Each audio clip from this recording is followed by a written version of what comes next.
Good morning, Caleb. It is Friday the 13th. Shouldn't have done that probably into the microphone. Friday the 13th. So, just to be safe, I'm drinking black coffee. I assure you this is not beer, it is actually black coffee. But yeah, I didn't think of a place to put it. So I'll be holding the mic, holding black coffee. Or not. I'll just set it on the floor here. Anyways. Yeah. Exciting video so far. So, what are we talking about today? We are talking about slow cinema. Yeah. We were talking about my continued curiosity about I don't know if we call it a genre or a film movement, perhaps, but the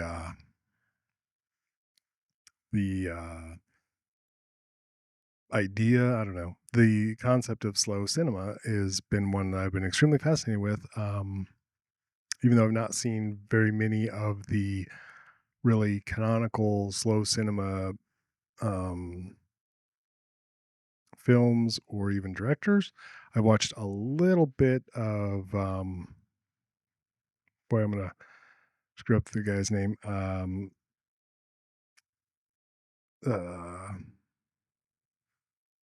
I forget his name.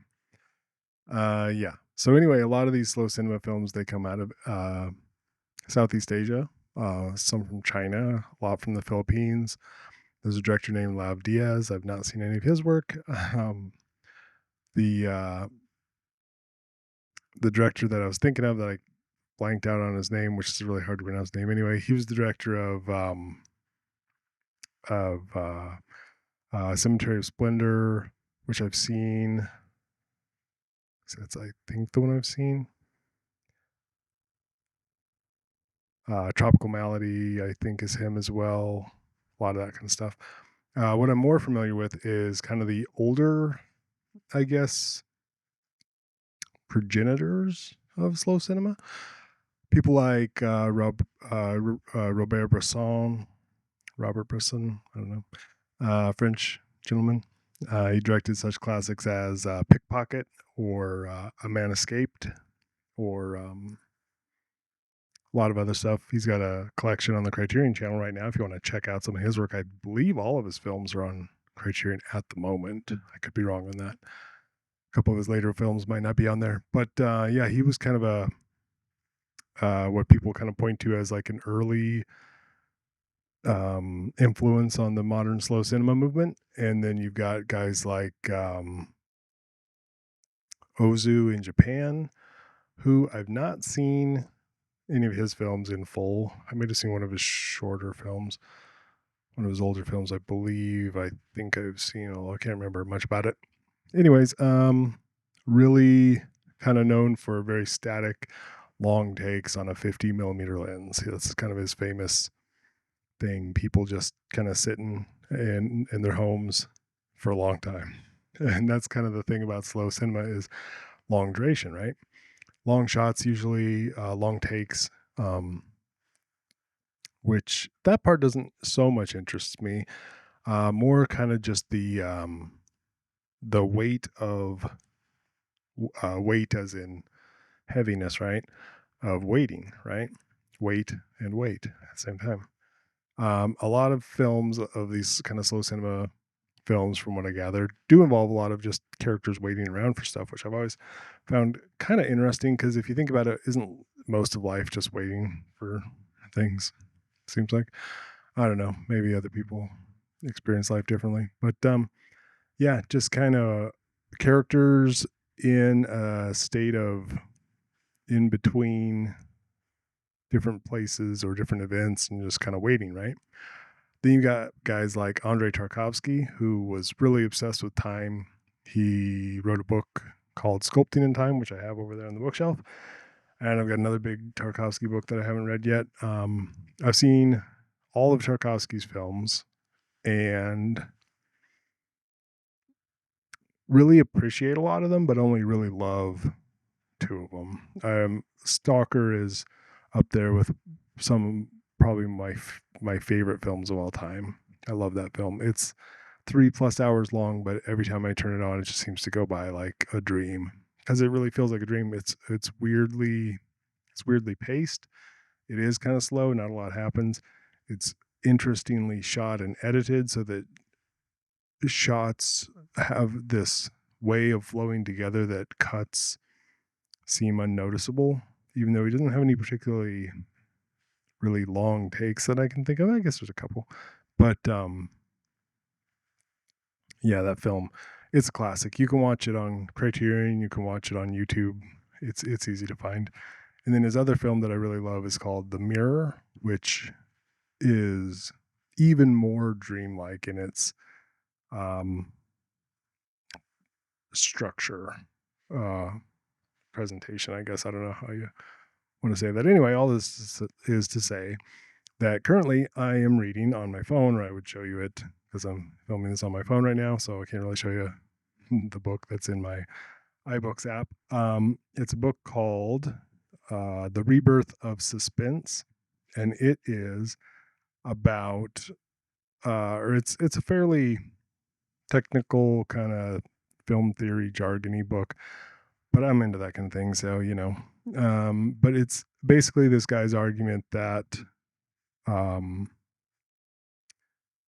slow cinema, for lack of a better term, he I think is kind of reluctantly kind of lumping in with slow cinema, but he argues that these slower suspense films, or not really parodies of suspense, but like a suspense film in concept only, because the actual film is so kind of just um, leisurely paced.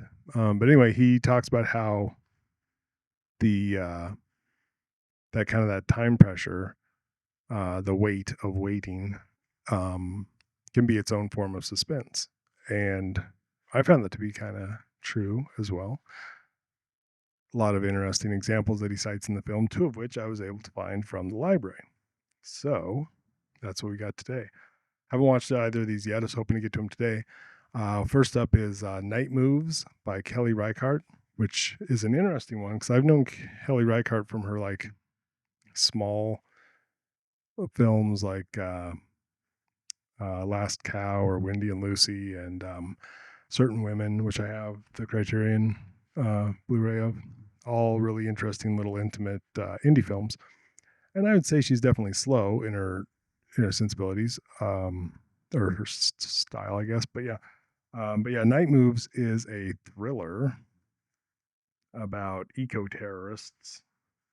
Jesse Eisenberg, Dakota Fanning, and Peter Sarsgaard, as one of those Sarsgaard boys. But yeah, apparently very slow, not a lot of thrilling action. So that'll be interesting to see how that happens. And then the next one we got is a Turkish film called Once Upon a Time in Anatolia, which is on the surface kind of a police procedural, but apparently it's just a lot of just wandering around the countryside at night, and characters talking to each other about pretty much everything, life, the universe, and everything.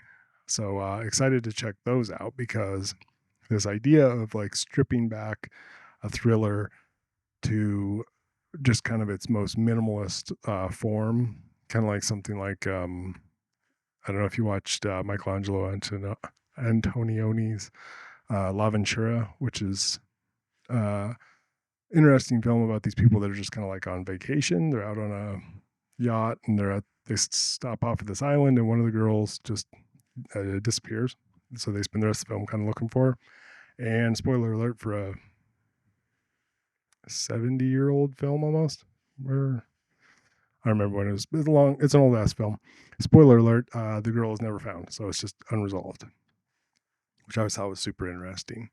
And so all of this is to say, this is all leading up to something that I think this idea of like slow, minimalist, uh, more atmospheric than action-based cinema, kind of time pressure, weight of waiting, would be a good exercise in uh, like cosmic horror, like I've been wanting for a long time to do sort of Lovecraftian cosmic horror, but I've always been like, how do you really translate the feeling of reading like a good uh, Lovecraftian short story? Because I think all the best cosmic horror stories that I've read are short. I'm thinking Lovecraft, obviously, a little bit of Borges is in there. A lot of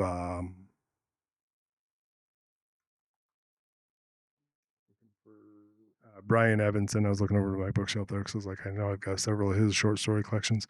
Yeah, Brian Evanson, interesting guy, ex-Mormon college professor who writes just super spare, minimalist, cosmic horror short stories. Great stuff.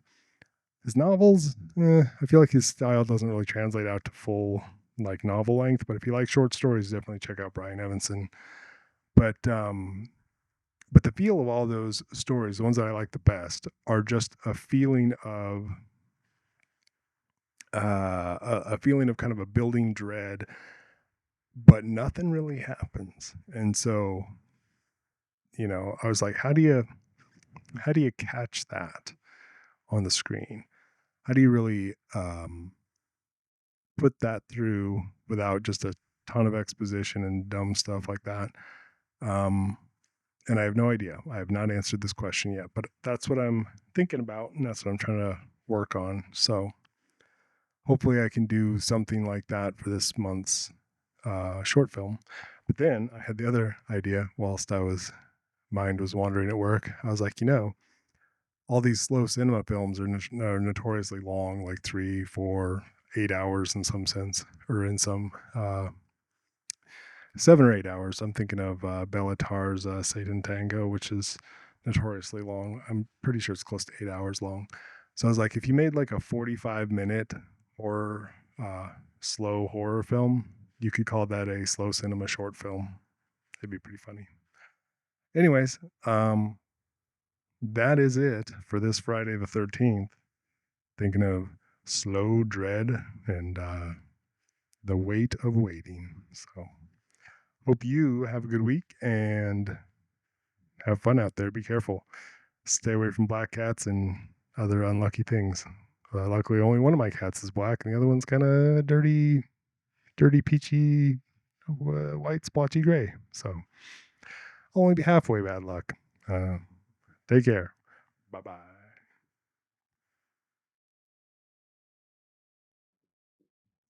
Black coffee. That'll ward off the black cats.